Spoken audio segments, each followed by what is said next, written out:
ओम नमो भगवते वासुदेवाय नमः।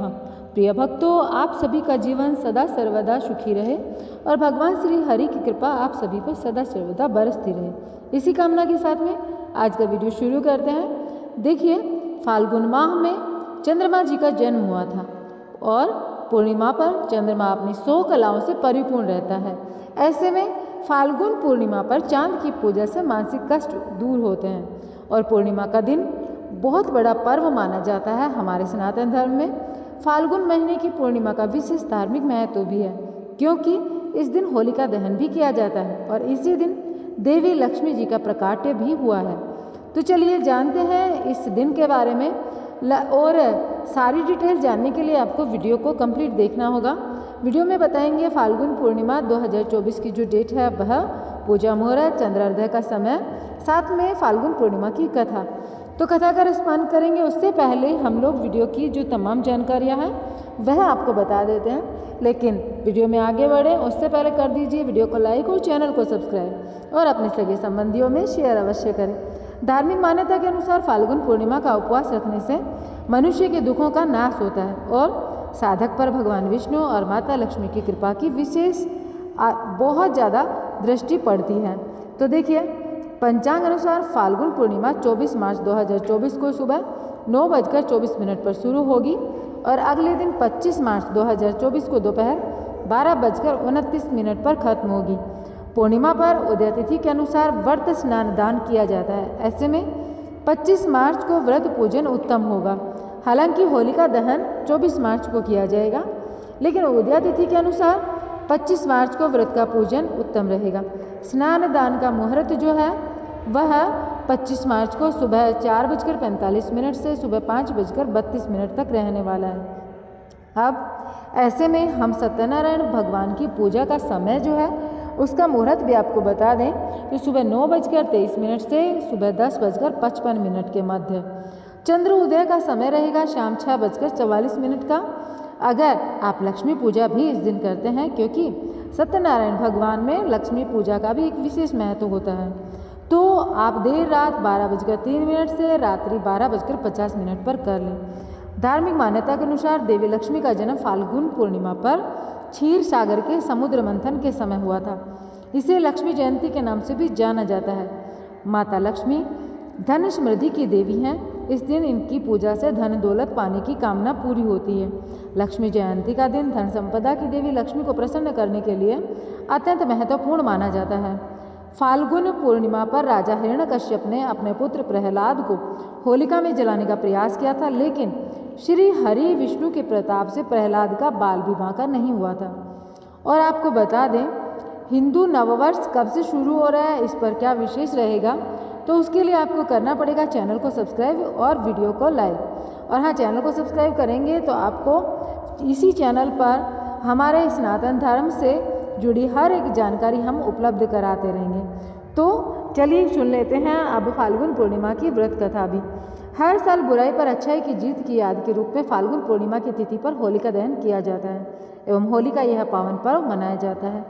फाल्गुन पूर्णिमा पर विष्णु जी एवं लक्ष्मी जी की पूजा व्रत आदि करने का जितना महत्व है, उतना ही महत्व इस दिन फाल्गुन पूर्णिमा की पौराणिक कथा का पाठ करने का भी है। मान्यता है कि ये कथा सुनने से यश, कीर्ति, धन धान्य, संतान सुख प्राप्त होता है तथा मरण उपरांत वैकुंठ धाम की प्राप्ति होती है। तो चलिए अब कर लेते हैं व्रत कथा।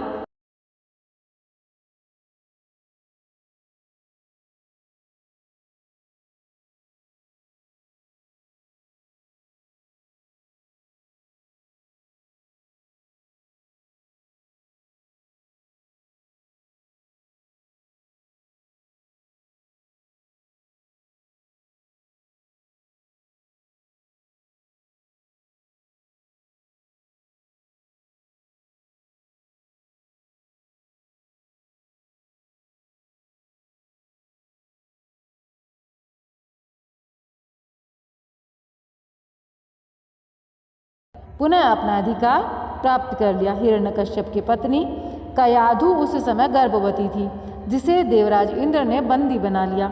वो कयाधु को लेकर अमरावती जा रहे थे, तभी मार्ग में देवर्षि नारद मिल गए। नारद जी इंद्र के साथ कयाधु को देखकर बोले, देवराज, आप इसे लेकर कहाँ जा रहे हैं? यह सुनकर इंद्र ने कहा, हे देवर्षि, कयाधु गर्भवती है। इसके गर्भ में हिरण्यकश्यप जैसे दुष्टात्मा का अंश है, जिसका वध करके मैं इसे छोड़ दूंगा। इस पर देवर्षि नारद बोले, इसके गर्भ में तो श्री नारायण का परम भक्त है, अतः इसे छोड़ दो। इंद्र नारद मुनि की यह बात सुनकर देवराज ने कयाधु को छोड़ दिया।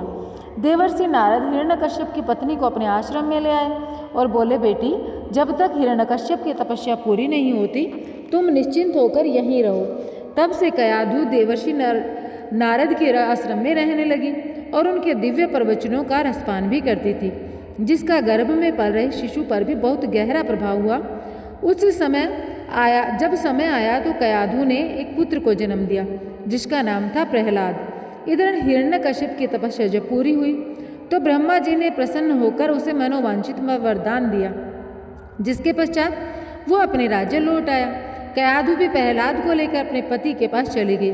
प्रहलाद जब थोड़े बड़े हुए तो एक श्रेष्ठ गुरु के मार्गदर्शन में उनकी शिक्षा का प्रबंध किया गया।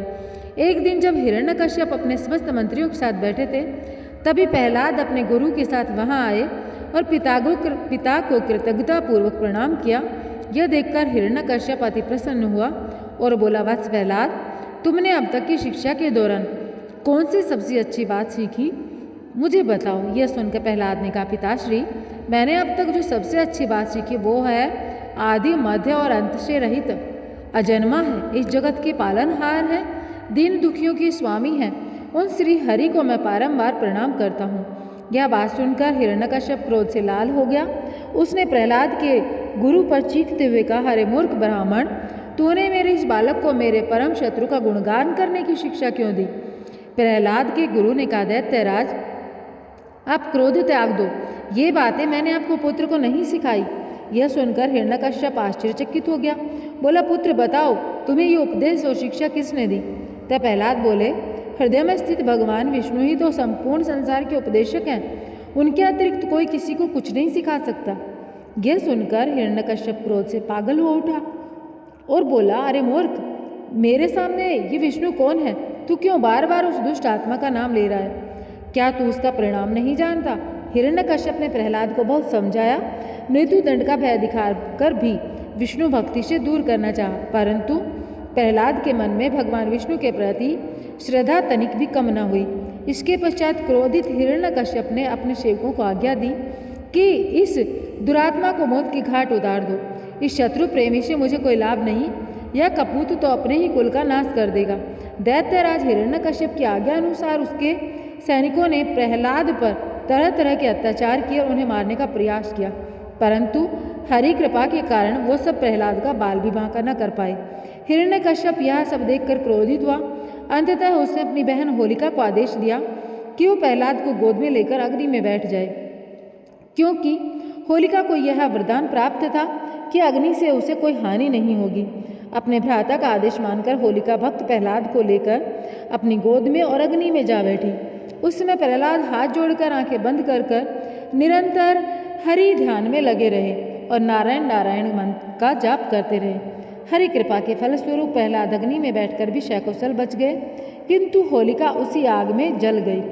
तो इससे हम क्या सीखते हैं कि बुराई पर सदैव अच्छाई की जीत होती ही है और धर्म हमेशा विजयी होता है, अधर्म का नाश ही होता है। और भगवान श्री हरि स्वयं अपने भक्तों की रक्षा करने के लिए भक्तों के साथ हमेशा संपूर्ण इस पृथ्वीलोक में ब्रह्मांड में उपस्थित रहते हैं। तो प्रिय भक्तों, आप लोगों ने फाल्गुन पूर्णिमा की यह पावन कथा जो है इसका रसपान किया। तो मैं आप लोगों से अब एक बात कहना चाहूँगी कि इस वीडियो को ज़्यादा से ज़्यादा शेयर कीजिएगा और हाँ, वीडियो को लाइक करके कमेंट बॉक्स में लिखिए हरिओम या फिर ओम नमो भगवते वासुदेवाय नमः।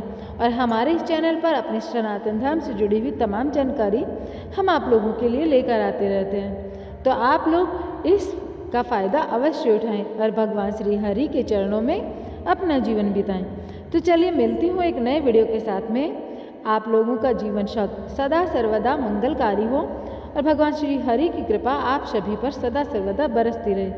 आपके परिवारजनों को कभी किसी कष्ट का सामना न करना पड़े। अंत में यही प्रार्थना मैं एक बार फिर से भगवान श्री हरि से करती हूँ। तो जय श्री कृष्णा, राधे राधे।